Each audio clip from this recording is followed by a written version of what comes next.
This is the concept that we call the portable studio. When I started in this business, a documentary team had many people. Today, very often, the same work is done by two people, sometimes one behind the camera and one in front of the camera, and that makes for an acute lack of hands, and mostly also compounded by a lack of time and money. And how can you do reasonably good lighting under those conditions? So we came up with lighting kits that are smaller, lighter, more versatile, and still complex enough to allow for creative lighting. This is a mixture of soft lights, which can be used with small, medium, or larger softboxes, and highly precision focusing lights that allow for very good control of the backlight, a highly controllable kicker that you don't always need, and an extra light for the background. And for the background lighting, you can also use an imager, a projection attachment, which produces background patterns. There are 300 different patterns that you can choose from, or background effect filters to make the background more interesting. So let's look at a standard, very simple setup with these kind of lights, with a 5-light system. So here we have the key light, and here we're using a larger softbox to have gentle shadow and light transitions. And we can place that closer to the camera, but that makes the image look more flat.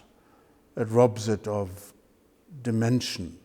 So we explore how far away from the camera axis we can place the light in sideways direction, and also how far can we go up without losing the reflex in the eye, because that is very important to us, and at the same time giving the face more of a dimension, more depth. Next, we place another soft light as a fill light to balance the contrast, and choosing the intensity of the fill light makes it softer, gentler, more even, or more dramatic. The next one would be the backlight, and that we place first with the focusing light at full power. Then we find out if we want to catch the head, the hair, and the shoulders, whether that balances. Maybe somebody has white hair, then we may want to cut the top a little bit down. We can do that with a barn door. When we want to do that, then we focus the light a little bit closer to medium, and then the barn door edge becomes quite soft. Or we can do it with a half scrim, a wire net that covers the upper half of the light to take down the intensity on the head and leave more on the shoulders. And when we do that, usually we try to go more to the flood position of the light, because then the division between the part with lower intensity and the part with higher intensity comes out better. Then we place the kicker, which comes from the opposite side of the key light. And if we place that too far out of the camera axis, it could become dangerous. When the person is moving his head, could be the nose catches the kicker and causes disturbing effects, because it's on and off and on and off and attracts all the attention. So we have to be a little careful. The kicker can also be very helpful if we want to make a rounder face look a little bit slimmer. And then we still have one extra light that we can use for the background. Either to place it straight onto the background, close the barn doors, create a strip of light, which usually looks a little bit better if it's placed in the lower part of the frame, or we can add the imager, the projection attachment, and project light and shadow patterns. The one that we see here is very often used. We've seen it all over, and I remind you, this is not the only one. There are 300 different patterns that you can choose from. Or you can even use background effects, where we have colored, structured filters to make the background more interesting, depending on what kind of a story you want to tell. So this is a basic setup of a 5-light version of the portable studio.